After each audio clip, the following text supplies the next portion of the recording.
Mga kaibigan, mga kapatid sa pananampalataya, maligayang umaga sa inyong lahat. Ang Panginoon ay nagbigay sa atin ng bagong pagkakataon ngayong umaga na makasama niya, makipag-ugnayan sa Kanya sa pamamagitan ng panalangin at makatanggap ng Kanyang mga pagpapala na walang hanggan. Salamat sa Diyos na binuksan natin ang aming mga mata sa bagong araw na ito, na puno ng mga posibilidad, puno ng mga pagkakataon, at lalo na puno ng mga pagpapala na inihanda na ng aming mahabaging Ama para sa bawat isa sa atin. Hindi tayo narito sa pagkakataong ito dahil sa aming sariling galing o dahil sa aming mga gawa, kundi dahil sa walang hanggang awa at pagmamahal ng Panginoong Diyos na nagbigay sa atin ng buhay, ng pag-asa at ng lakas upang harapin ang mga hamon ng bagong araw na ito. Ngayong umaga, nais kong magpasalamat ng lubos sa Panginoong Diyos na nagbigay sa atin ng pagkakataong magkakasamang manalangin, magkakasamang lumuhod sa harapan ng Kanyang trono ng biyaya, at magkakasamang humingi ng Kanyang gabay, proteksyon at pagpapala para sa araw na ito.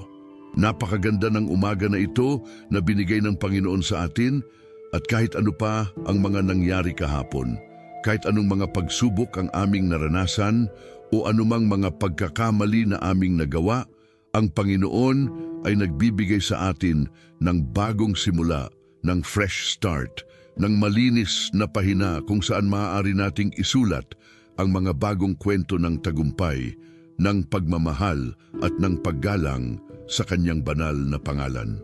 Ang bawat umaga ay simbolo ng Kanyang mga pakikipagkunwari na bago, ang Kanyang mga awa na hindi tumutubo at ang Kanyang pag-ibig na hindi kailanman natatapos. Sa araw na ito, nais nating pag-usapan ang tungkol sa kapangyarihan ng panalangin sa umaga, kung paano natin maaaring simulan ang aming araw ng may lakas, may determinasyon, may pag-asa at may matatag na pananampalataya sa Panginoong Diyos na magbabantay sa amin sa buong araw. Ang panalangin sa umaga ay hindi lamang isang gawi o tradisyon na dapat nating gawin, kundi isa itong mahalagang spiritual discipline na nagbibigay sa atin ng koneksyon sa Diyos, nagbibigay sa atin ng lakas na kailangan natin para sa araw, at naghahanda sa amin para sa lahat ng mga bagay na maaaring mangyari sa aming mga buhay ngayong araw. Kapag tayo ay nagsisimula ng aming araw sa panalangin, tayo ay nagsisimula sa tamang landas, sa tamang puso at sa tamang pag-iisip na nakatuon sa Diyos. Ang aming bersikulo na gabay ngayong umaga ay mula sa mga awit 5:3. Sa umaga, O Panginoon, maririnig mo ang aking tinig. Sa umaga ay ihahanda ko ang aking sarili sa harapan mo at maghihintay ng may pag-asa. Ang mga salitang ito ay nagpapakita sa atin ng kahalagahan ng morning prayer, ng pag-unahan natin ang Panginoon sa umaga bago pa tayo magsimulang harapin ang mga gawain natin sa araw.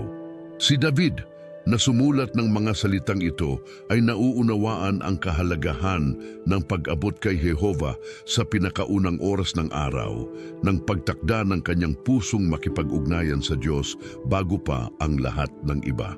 Ang salitang ihahanda sa bersikulo na ito ay nagmumula sa Hebrew na salitang arak, na nangangahulugang ayusin ng maayos tulad ng pag-aayos ng mga handog sa altar.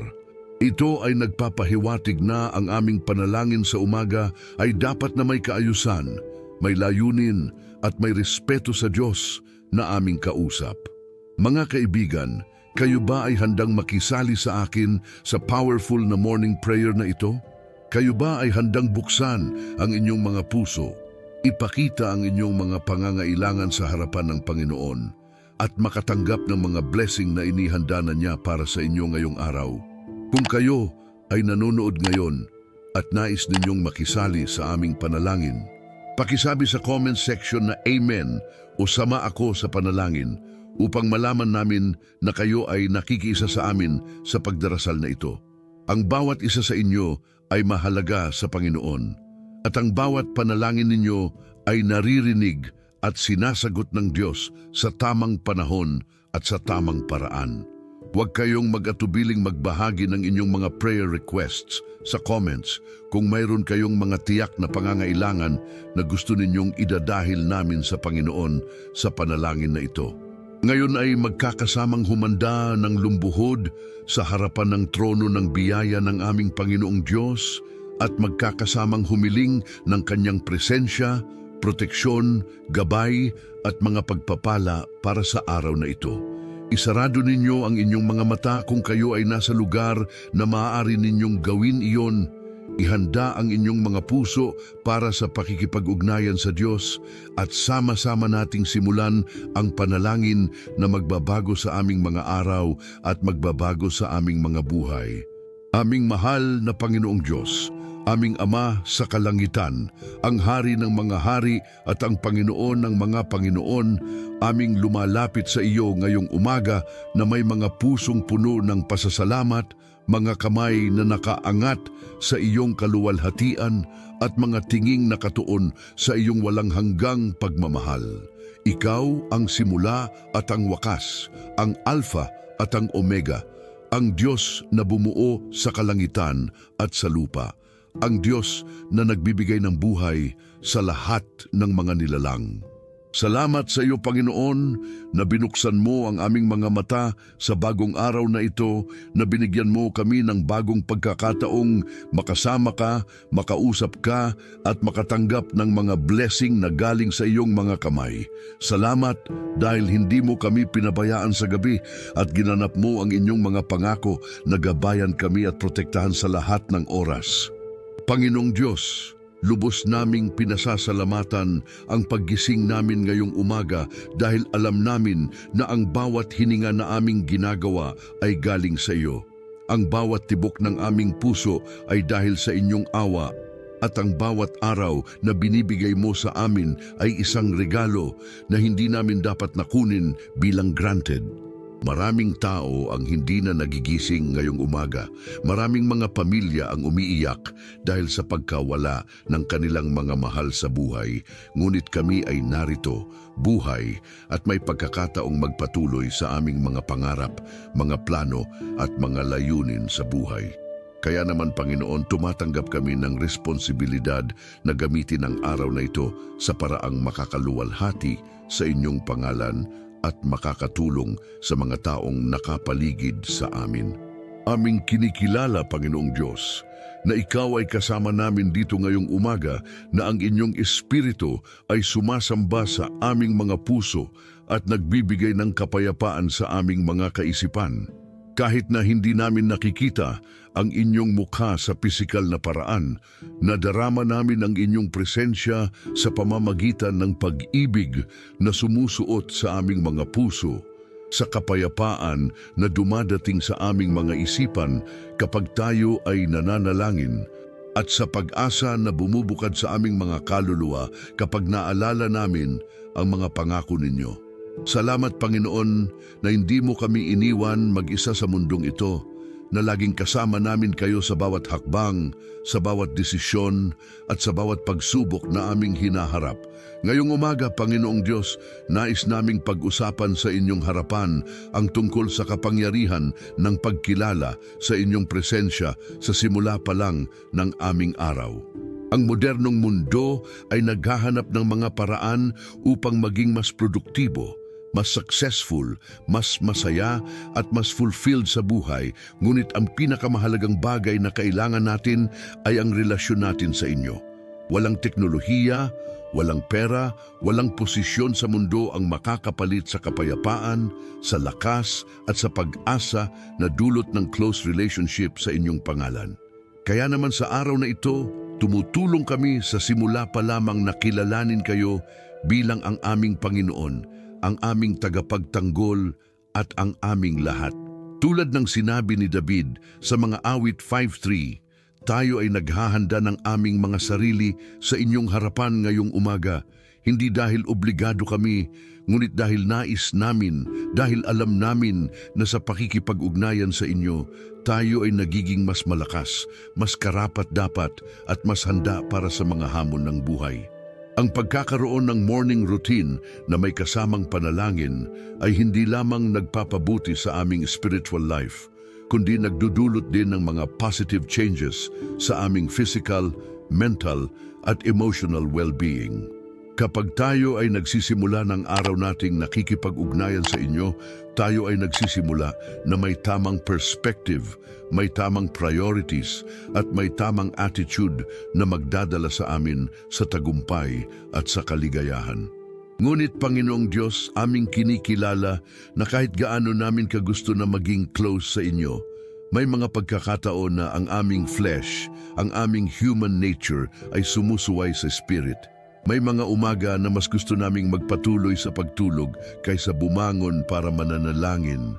May mga pagkakataon na mas priority namin ang aming mga gawain sa trabaho kaysa mag-spend ng time sa inyong presensya.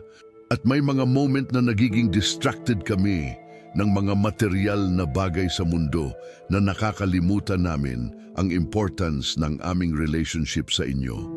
Patawarin ninyo kami, Panginoon, sa mga pagkakataong nabigo kami sa pag-prioritize sa inyo, sa mga pagkakataong naging lukewarm ang aming pananampalataya, at sa mga moment na naging busy kami sa mundo na nakalimutan namin na dapat ay kayo ang center ng lahat ng aming mga ginagawa. Ngayong umaga, Panginoong Diyos, hinihingi namin ang inyong tulong upang maging mas consistent sa aming daily time of prayer. Tulungan ninyo kaming magkaroon ng disciplined na puso na maghahanap sa inyo sa simula pa lang ng bawat araw, na magkakaroon ng hunger at thirst para sa inyong salita, at na magkakaroon ng dedication na makipag-ugnayan sa inyo hindi dahil sa obligasyon, kundi dahil sa love at sa gratitude sa lahat ng ginagawa ninyo sa aming mga buhay.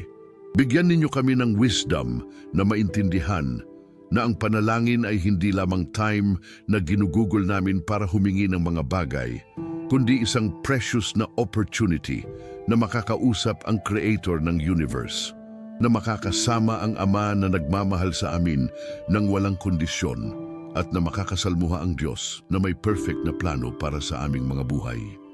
Panginoong Diyos, hinihingi din namin sa araw na ito na bigyan ninyo kami ng mas malalim na understanding sa mga spiritual truth na nakapaloob sa inyong salita.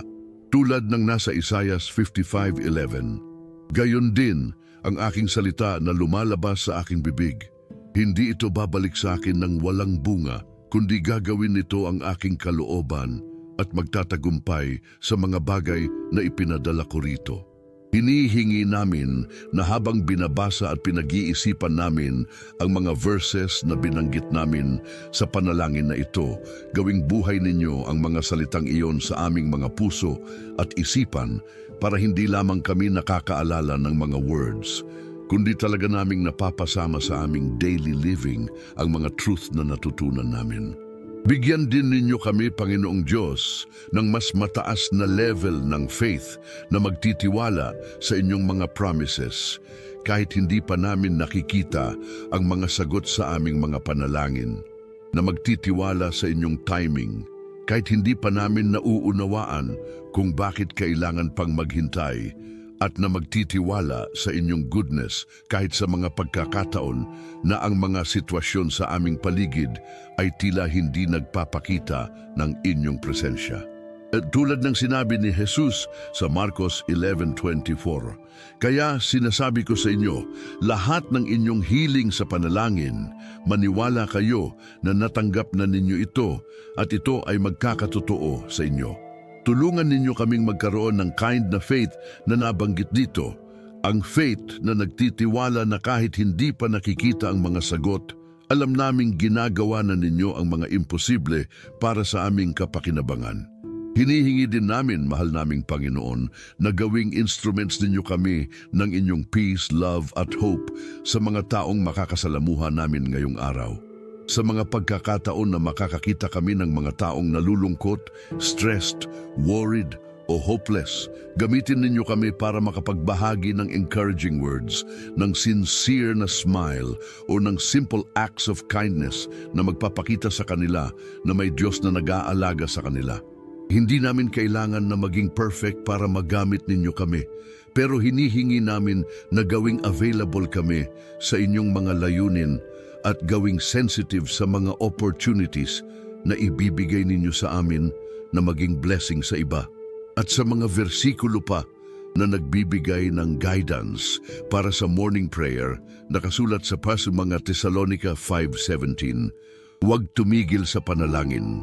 Ito ay hindi lamang nangangahulugang dapat tayong nananalangin ng literal na hindi tumitigil, kundi dapat na constant ang aming communication sa inyo, na laging may awareness tayo na kayo ay kasama namin at na sa lahat ng ginagawa namin, dapat namin kayong kasama sa mga desisyon at mga actions namin. Sa mga awit 119:9, 147 naman ay nakasulat, maaga akong bumangon bago pa sumikat ang araw at humingi ng tulong. Umasa ako sa inyong mga salita. Ito ay nagpapakita na ang mga taong may close relationship sa inyo ay natural na gumagising ng maaga para makipag-ugnayan sa inyo, para humingi ng guidance, at para mag-meditate sa inyong mga salita bago pa simulan ang mga gawain ng araw. Sa Jeremias 33:3 naman ay nakasulat, tumawag sa akin at sasagutin kita at ipapakita ko sa iyo ang mga dakilang bagay na hindi mo alam. Panginoong Diyos, clinging kami sa promise na ito na kapag tayo ay tumawag sa inyo sa panalangin, hindi lang ninyo kami sinasagot, kundi nagbubunyag din kayo sa amin ng mga bagay na hindi pa namin naiintindihan, mga revelation na magbabago sa aming perspective at mga wisdom na magiging useful sa aming daily living at sa aming long-term goals sa buhay. Ngayong umaga, Panginoong Diyos, nangangako kami sa inyong harapan na gagawa kami ng mga hakbang para maging mas consistent sa aming relationship sa inyo. Nangangako kami na hindi lang ngayong umaga kami manalangin, kundi gagawin naming daily habit ang pakikipag-ugnayan sa inyo sa simula ng bawat araw. Nangangako din kami na gagawin naming priority ang pagbabasa ng inyong salita, hindi para sa sake of knowledge lang, kundi para sa personal transformation at para maging mas similar sa character ni Jesus Christ sa aming daily living. Nangangako din kami na magiging mas intentional sa aming worship na hindi lamang sa mga special occasions o kapag may kailangan kami, kundi dahil deserve ninyo ng praise, honor at glory sa bawat araw ng aming buhay. At ngayon, mahal naming Panginoong Diyos, nais namin na magkaroon ng specific time of intercession para sa mga tao at mga sitwasyon na nakalay sa aming mga puso. Alam namin na ang intercession ay isa sa mga pinakamahalagang aspeto ng panalangin. Dahil dito ay hindi lang namin iniisip ang aming sariling mga needs, kundi naging concern din namin ang welfare ng iba at nagiging partners ninyo kami sa pagmamahal at pag-aalaga sa mga taong importante sa amin at sa buong mundo. Una sa lahat, Panginoong Diyos, nais namin na iangat sa inyo ang aming mga pamilya. Salamat sa mga asawa, mga anak, mga magulang, mga kapatid at mga kamag-anak na binigay ninyo sa amin na nagbibigay ng love, support at motivation sa aming buhay. Pero, Panginoon, alam din namin na ang bawat pamilya ay may mga challenges, may mga pagsubok at may mga areas na kailangan ng inyong intervention. Para sa mga asawa naming, hinihingi namin na bigyan ninyo sila ng good health, protection sa lahat ng dangers at success sa lahat ng kanilang mga ginagawa. Kung may mga stress sila sa trabaho, sa business o sa ibang responsibilities, bigyan ninyo sila ng peace of mind at ng wisdom na handle ang lahat ng situations ng maayos. Para sa mga may sakit sa aming pamilya, ikaw ay nagagamot, Panginoon, at naniniwala kami na kayang ninyong gumaling ang lahat ng sakit at karamdaman. Touch ninyo ang kanilang mga katawan ng inyong healing power, restore ninyo ang kanilang strength at bigyan ninyo sila ng complete recovery. Para sa mga anak namin, Panginoong Diyos, protektahan ninyo sila sa lahat ng mga bad influences sa mundo ngayon. Bigyan ninyo sila ng wisdom na makagawa ng tamang mga desisyon, ng courage na tumayo sa tama kahit mahirap, at ng heart na magmahal sa inyo habang lumalaki pa sila. Para sa mga estudyanteng anak, bigyan ninyo sila ng focus sa pag-aaral, ng good grades, at ng mga teacher na magiging positive influence sa kanilang character development. Para sa mga anak naming may mga personal na problema o rebellious stage, touch ninyo ang kanilang mga puso at dalhin ninyo sila pabalik sa tamang landas. Bigyan ninyo din kami bilang mga magulang ng patience, ng wisdom at ng unconditional love para sa kanila.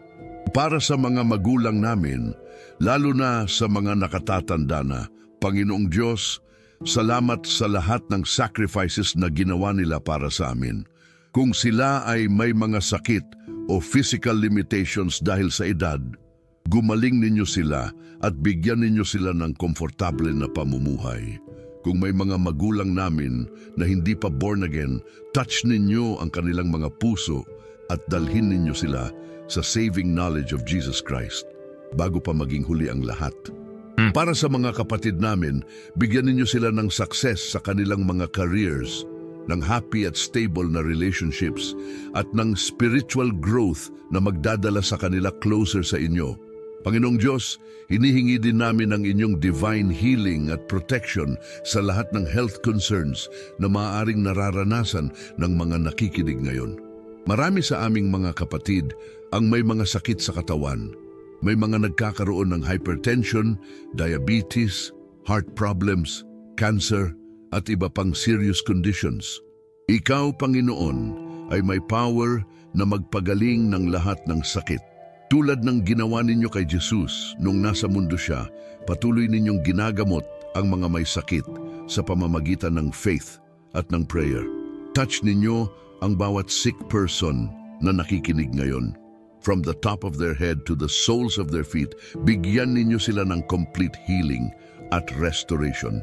Para sa mga may chronic conditions na tumatagal na, bigyan ninyo sila ng supernatural breakthrough at ng miracle healing na magpapatunay sa power ng inyong pangalan. Hinihingi din namin ng healing para sa mga emotional at mental health challenges na kinakaharap ng marami sa panahong ito. Sa mga taong depressed, anxious, stressed o may mga traumatic experiences sa nakaraan, bigyan ninyo sila ng peace na lampas sa human understanding. Sa mga may suicidal thoughts or suicidal tendencies, touch ninyo ang kanilang mga puso at ipakita sa kanila na may purpose pa silang kailangan tuparin sa world na ito, na mahal ninyo sila at na may magandang future na naghihintay sa kanila. Sa mga nagde-deal sa addiction, sa drugs, alcohol o ibang destructive habits, bigyan ninyo sila ng strength na makawala sa mga ganitong bondage at magkaroon ng new beginning sa buhay. Panginoong Diyos, hinihingi din namin ang inyong intervention sa mga specific na sitwasyon na kinakaharap ng aming mga kapatid ngayong araw. Para sa mga walang trabaho at naghahanap pa, buksan ninyo ang mga pintuan ng opportunities para sa kanila. Dalhin ninyo sila sa mga companies o organizations na mag-appreciate sa kanilang skills at mag-offer ng fair compensation. Para sa mga may business na struggling financially, bigyan ninyo sila ng wisdom sa business decisions, ng mga loyal customers at ng breakthrough sa sales at sa profit. Para sa mga may mga legal cases or legal problems, bigyan ninyo sila ng favor sa courts, ng magagaling na lawyers at ng just resolution sa kanilang mga cases. Para sa mga may relationship problems sa marriage, sa family o sa friendships, touch ninyo ang mga hearts ng lahat ng involved at magkaroon ng healing, forgiveness at restoration sa mga broken relationships. Para sa mga single na naghahanap pa ng life partner, dalhin ninyo sa kanila ang tamang tao sa tamang panahon, someone na magiging godly spouse at good influence sa kanilang spiritual growth. Para sa mga couples na planong magpakasal, bigyan ninyo sila ng wisdom sa preparasyon at ng strong foundation para sa marriage na mag-honor sa inyong pangalan. Panginoong Diyos, hindi namin makakalimutan na mag-pray din para sa aming bansa, sa Pilipinas, at sa mga leaders namin sa government. Bigyan ninyo ng wisdom ang aming Pangulo, ang mga senador, congressman, governors, mayors, at lahat ng nasa leadership positions na gumawa ng mga desisyon na magiging beneficial sa Filipino people. Protektahan ninyo ang aming bansa sa mga natural disasters, sa mga terrorist attacks, at sa lahat ng mga security threats. Bigyan ninyo ng peace ang mga areas na may conflict, at ng unity ang mga Filipino na may iba-ibang political opinions. Para sa economic situation ng bansa namin, Panginoong Diyos, hinihingi namin na magkaroon ng improvement sa employment rate, sa business climate, at sa overall economic growth na magiging beneficial sa lahat ng economic classes. Para sa mga overseas Filipino workers na malayo sa kanilang families, protektahan ninyo sila sa mga countries na kinatatayuan nila, bigyan ninyo sila ng good employers at bigyan ninyo sila ng opportunities na makauwi ng ligtas sa kanilang mga pamilya. Panginoong Diyos, hindi din namin makakalimutan na mag-pray para sa mga churches, pastors, leaders at sa worldwide body of Christ. Bigyan ninyo ng wisdom, strength, at anointing ang mga pastors na nangunguna sa mga churches para mas effective sila sa pagtuture ng inyong salita at sa pag-shepherd ng mga tao na naka-assign sa kanila. Protektahan ninyo ang mga churches sa divisions, sa false doctrines at sa mga attacks ng enemy na gustong sirain ang work ng Diyos. Bigyan ninyo ng unity ang body of Christ sa buong mundo, na kahit iba-iba ang denominations, may common goal na mag-spread ng gospel at mag-glorify sa inyong pangalan.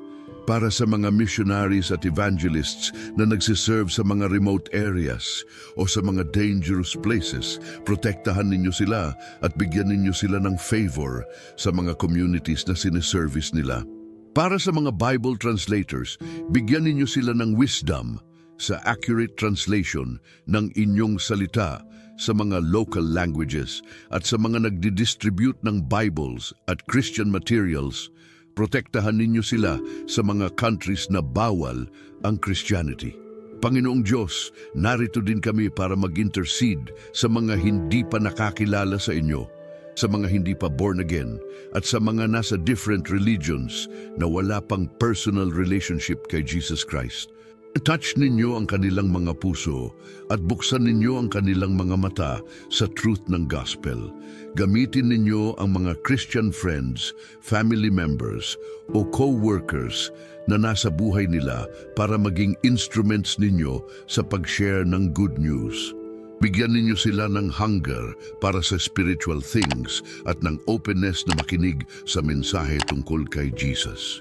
At finally, Panginoong Diyos, nais din namin na mag-pray para sa mga taong nakikinig sa amin ngayon, sa mga subscribers at followers ng channel na ito. Salamat sa kanila na ginagawa nilang part ng kanilang morning routine, ang pakikinig sa mga prayers namin. Patuloy ninyong pagpalain ang kanilang mga buhay, ang kanilang mga pamilya at lahat ng ginagawa nila. Bigyan ninyo sila ng spiritual growth, ng closer relationship sa inyo, at ng testimonies na magpapakita ng inyong goodness sa kanilang mga buhay. Ngayon, Panginoong Diyos, nais namin na magpatuloy sa more practical aspects ng aming panalangin, specifically tungkol sa provision at sa work-related concerns na kinakaharap ng marami sa aming mga kapatid. Alam namin na Ikaw ay Jehovah Jireh, ang Diyos na nag-provide at na-concern ninyo ang lahat ng material needs namin, hindi dahil tayo ay materialistic, kundi dahil kailangan namin ng mga basic necessities para mabuhay at para maging effective sa mga roles na binigay ninyo sa amin sa mundo. Panginoong Diyos, para sa mga taong walang stable income ngayon o yung mga struggling financially, naalala namin ang pangako ninyo sa Philippians 4:19. At ang aking Diyos ay tupuhin ang lahat ng inyong pangangailangan ayon sa kanyang mayamang kaluwalhatian kay Kristo Jesus. Hinihingi namin na gawing totoo ninyo ang pangako na ito sa buhay ng bawat taong nangangailangan ngayon. Buksan ninyo ang mga pintuan ng opportunities para sa kanila. Dalhin ninyo sa kanila ang mga tao na makakatulong sa kanilang financial situation at bigyan ninyo sila ng ideas, skills o connections na magdudulot ng breakthrough sa kanilang finances. Para sa mga employed na hindi satisfied sa sahod o sa work environment nila, bigyan ninyo sila ng courage na mag-apply sa mga better positions, ng skills na mag-improve sa current job nila para ma-promote, o ng opportunities na mag-start ng side business na magiging additional source of income. Para sa mga business owners na experiencing difficulties, bigyan ninyo sila ng wisdom sa business management, ng creative solutions sa mga problems, at ng loyal customers na magsusuporta sa kanilang products or services. Panginoon Diyos, hinihingi din namin na turuan ninyo kami ng proper stewardship ng money at ng material resources na ibibigay ninyo sa amin. Tulad ng nasa Luke 16:11, kaya kung hindi kayo naging tapat sa hindi tunay na kayamanan, sino ang magtitiwala sa inyo ng tunay na kayamanan? Tulungan ninyong kami na maging wise sa pag-handle ng money, na magkaroon ng budget, na magtabi para sa future, na mag-invest sa mga proper na places, at na magbigay ng appropriate portion sa church at sa charity para sa mga nangangailangan. Tulungan din ninyo kaming hindi maging materialistic o money-obsessed, pero sa same time, huwag din naming maging irresponsible sa financial matters. Bigyan ninyo kami ng balanced perspective sa money, na gamitin namin ito bilang tool para sa good purposes, pero hindi ito gawin ang center ng aming buhay o ang source ng aming happiness at security. Turuan ninyo kami na ang tunay na security ay galing sa inyo, na ang tunay na fulfillment ay hindi galing sa material possessions, at na ang tunay na success ay measured hindi sa dami ng pera o ng mga properties, kundi sa kung gaano ka-aligned ang aming buhay sa inyong will at sa kung gaano kami ka-effective sa pag-serve sa inyo at sa ibang tao. Para sa mga may debt problems ngayon, Panginoong Diyos, bigyan ninyo sila ng wisdom na ma-manage ang kanilang utang ng maayos, ng discipline na hindi mag-incur ng additional unnecessary debt, at ng opportunities na makapag-earn ng extra income para ma-pay off ang kanilang obligations. Para sa mga may credit card problems, tulungan ninyong sila na makagawa ng realistic payment plans at na matuto ng self-control sa spending. Para sa mga planong mag-invest sa stocks, real estate o sa iba pang investment vehicles, bigyan ninyo sila ng discernment na makita ang legitimate investments laban sa mga scams, ng patience na mag-invest para sa long term rather than looking for quick money, at ng wisdom na hindi mag-invest ng amount na hindi nila kaya nawalan. At sa mga aspiring entrepreneurs na gustong mag-start ng business, bigyan ninyo sila ng clear vision sa kung anong business ang suitable sa kanilang skills at resources, ng courage na mag-take ng calculated risks, ng perseverance na patuloy na magtrabaho kahit may mga initial challenges, at ng integrity na mag-operate ng honest business na magiging blessing sa customers at sa community. Ngayon, Panginoong Diyos, ang aming puso ay puno ng faith at excitement dahil alam namin na kayo ay naghahanda na ng mga breakthrough, mga miracles at mga blessings para sa mga taong may faith at tumitiwala sa inyong mga pangako. Kaya ngayong sandali, nais namin na gumawa ng mga prophetic declarations based sa inyong word, declarations na mag-activate ng faith namin at mag-position sa amin na makatanggap ng mga bagay na inihanda na ninyo para sa amin. Sa araw na ito, nagde-declare kami na kami ay higit pang tagumpay sa lahat ng mga bagay sa pamamagitan ng siyang umibig sa amin, ayon sa nakasulat sa Romans 8:37. Hindi kami mga biktima ng circumstances, hindi kami slaves ng fear o ng worry, kundi kami ay mga champions, mga overcomers at mga victors sa pamamagitan ng kapangyarihan ng Diyos na nasa amin. Ang lahat ng challenges na hinaharap namin ngayon ay temporary lang, pero ang victory na meron kami sa Christ Jesus ay eternal. Ayon sa Deuteronomy 28:13, at gagawin ka ng Panginoon na ulo at hindi buntot, at ikaw ay nasa itaas lamang at hindi sa ibaba. Nagde-declare kami na kami ay mga leaders at hindi followers sa negative sense, na kami ay nasa posisyon ng influence at ng authority sa mga areas na inassign ninyo sa amin, at na kami ay tumaas at hindi bumaba sa lahat ng aspeto ng aming buhay, spiritually, emotionally, financially, at socially. Sa Jeremiah 29:11 nakasulat na, "Sapagkat alam ko ang mga plano na iniisip ko para sa inyo, sabi ng Panginoon, mga plano para sa kapakanan at hindi para sa kapahamakan, upang bigyan kayo ng kinabukasan at pag-asa."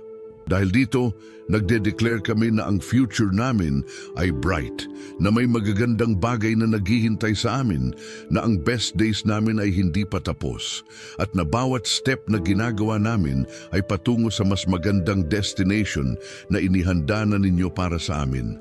Ayon sa Isaiah 54:17, "Walang sandata na nalikom laban sa iyo ay magtatagumpay, at lahat ng dila na bumabangon laban sa iyo sa paghuhukom ay inyong hatutulan." Nagde-declare kami na protected kami sa lahat ng attacks ng enemy, na lahat ng negative words na sinasabi ng ibang tao laban sa amin ay walang power na maka-affect sa amin, at na lahat ng plans ng evil one laban sa aming buhay ay magfa-fail dahil kami ay under ng protection ng Almighty God. Sa 3 John 1:2 nakasulat na, "Minamahal ko, ipinanalangin kong magtagumpay ka sa lahat ng bagay at maging malusog, gaya ng pagtagumpay ng inyong kaluluwa." Dahil sa verse na ito, nagde-declare kami na ang prosperity ay dadating sa aming buhay sa lahat ng areas. Spiritual prosperity, physical health, financial abundance, relational harmony, at emotional stability. Hindi one-dimensional ang blessing na darating sa amin, kundi comprehensive ang favor na ibibigay ninyo sa aming mga buhay. Ayon sa Psalm 91:11-12, "Sapagkat iuutos niya sa kanyang mga anghel tungkol sa iyo na ingatan ka sa lahat ng inyong mga daan. Sa kanilang mga kamay ay dadalhin kanila upang hindi mo mabangga ang inyong paa sa bato." Nagde-declare kami na may angelic protection kami sa lahat ng aming mga ginagawa, na may invisible army na nagbabantay sa amin, at naligtas kami sa accidents, sa mga unexpected dangers, at sa lahat ng harmful situations.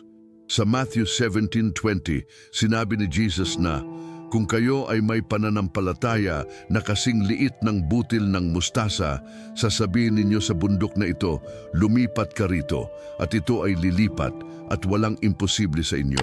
Dahil dito, nagde-declare kami na ang faith na meron kami ay sapat na para ma-move ang mga mountains na hahadlang sa aming mga goals.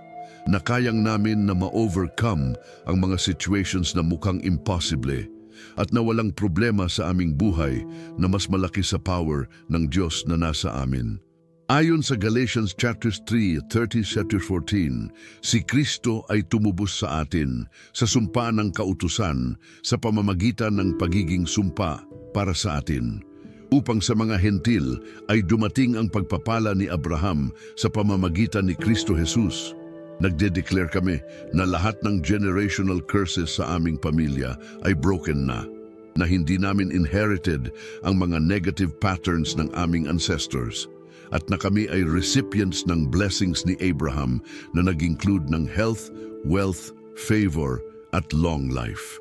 Sa Isaiah 43:19, nakasulat na, "Masdan gagawin ko ang bagong bagay, ngayon ay susulong na ito. Hindi ba ninyo malalaman?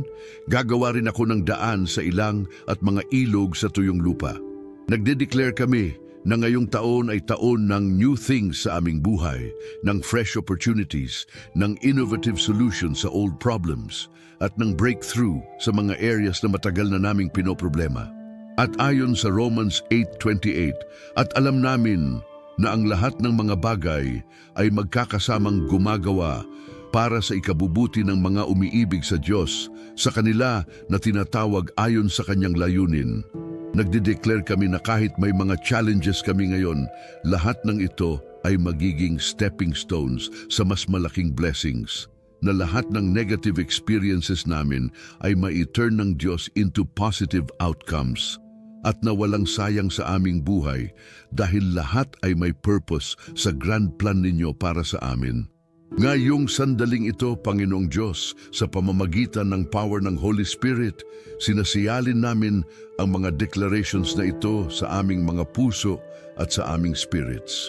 Hindi lang ito mga words na sinabi namin, kundi mga spiritual truth na tumatanggap kami ngayon at claims namin para sa aming mga buhay. May faith kami na makikita namin ang manifestation ng mga declarations na ito sa tamang panahon at sa tamang paraan na ayon sa inyong perfect will. At ngayon, habang tayo ay patungo na sa ending ng aming powerful morning prayer na ito, nais namin na mag-consecrate ng buong araw na ito sa inyong service at sa inyong glory. Hindi namin gustong maging compartmentalized ang aming relationship sa inyo na pagtapos ng panalangin ay tumutuon na lang kami sa aming sariling mga gawain at nakakalimutan na kayong kasama namin sa buong araw. Instead, gusto namin na constant awareness kami na kayo ay partner namin sa lahat ng gagawin namin ngayong araw. Panginoong Diyos, ang mga susunod na mga oras ng araw na ito, whether kami ay papasok sa work, mag-aaral, magiging kasama ang pamilya o magre-relax sa bahay, gusto namin na ma-involve kayo sa lahat ng mga activities namin. Kapag kami ay nasa office, mag-work kami na parang para sa inyo ang ginagawa namin, na mag-e-excel kami sa aming tasks, hindi para sa sariling kapakanan lang, kundi para mag-glorify ang inyong pangalan sa pamamagitan ng aming excellent performance. Kapag kami ay nakikipag-usap sa mga colleagues, co-workers o classmates, gamitin ninyo kami na maging positive influence sa kanila, na ma-encourage sila o ma-inspire through sa aming words at actions. Kung may mga important decisions kaming gagawin ngayong araw, whether malaki man o maliit, hinihingi namin na gabayan ninyo kami para sa bawat choice na gagawin namin. Bigyan ninyo kami ng wisdom na makita ang pros and cons ng bawat option, ng discernment na malaman kung ano ang will ninyo sa specific situations, at ng courage na piliin ang tama kahit hindi ito ang mas madali o mas popular na choice.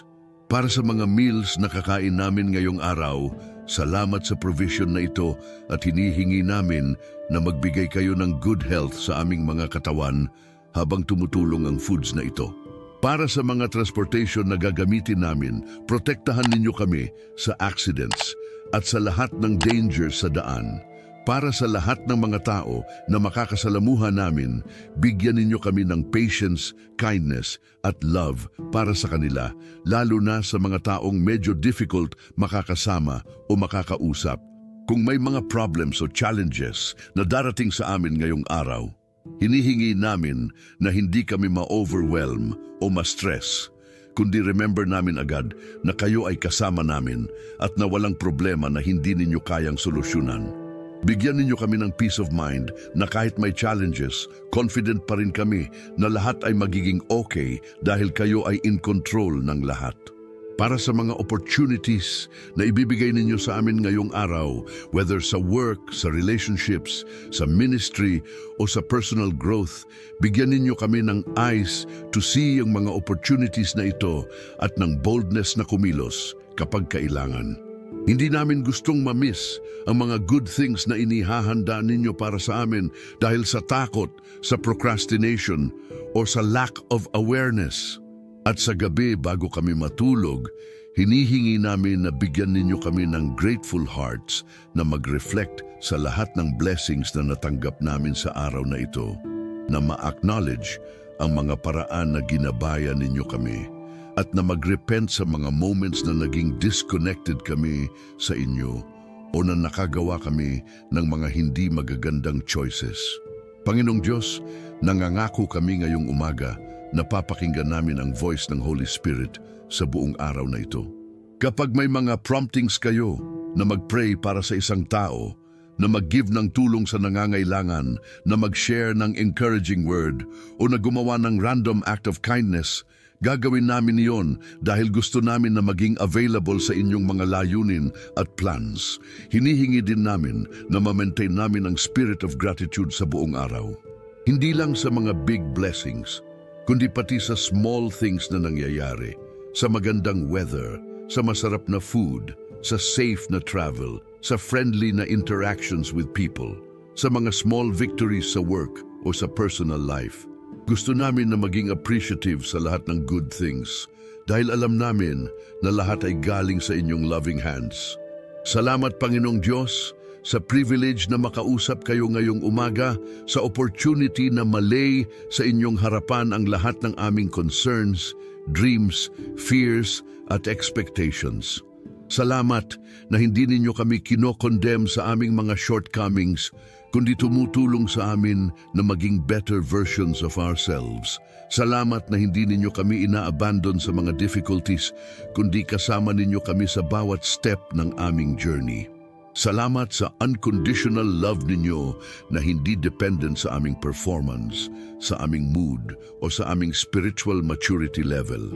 Salamat sa patience ninyo sa aming mga katangungan, sa aming doubts at sa mga moments na nahihirapan kaming maintindihan ang inyong mga ways. At salamat sa security na meron kami na kahit ano pa ang mangyari sa mundo o sa aming personal circumstances, ang relationship namin sa inyo ay secure at eternal. Sa pangalan ng aming tagapagligtas na si Jesucristo, aming iniamen ang panalangin na ito at umaasa kami na lahat ng mga bagay na hiniling namin ay magiging totoo ayon sa inyong perfect will at perfect timing. Amen at amen. Mga kaibigan, napaka-special ng morning prayer na ito at sana naranasan ninyo ang presence ng Panginoon habang tayo ay nagkakasamang nananalangin. Kung kayo ay na-bless ng panalangin na ito, please let us know sa comment section. Sabihin ninyo kung anong specific part ng prayer ang tumama sa inyong puso o kung may testimony kayo na gusto ninyong i-share tungkol sa mga sagot na natanggap ninyo sa inyong mga panalangin. Hindi ninyo nakakalimutan na mag-subscribe sa channel na ito para sa mas marami pang inspiring prayers, biblical teachings at spiritual content na makakatulong sa inyong walk with God. Hit that notification bell para updated kayo tuwing may bagong upload kami. At kung gusto ninyo na mas marami pa ang mabless ng mga panalangin na ito, please share ang video sa inyong social media platforms, isend sa inyong mga friends at family members, at invite sila na maging part din ng prayer community namin dito. Remember, ang bawat araw ay blessing mula sa Panginoon at ang way na sinisimulan natin ang aming araw ay nagsiset ng tone para sa buong araw. Kaya patuloy nating gawing priority ang morning prayer, ang pakikipag-ugnayan sa Diyos sa simula pa lang ng araw, at ang pag-surrender ng aming plans at activities sa Kanya. May the Lord bless you and keep you. May His face shine upon you and be gracious to you. May the Lord turn His face toward you and give you peace sa buong araw na ito at sa lahat ng araw ng inyong buhay. In Jesus' mighty name, Amen.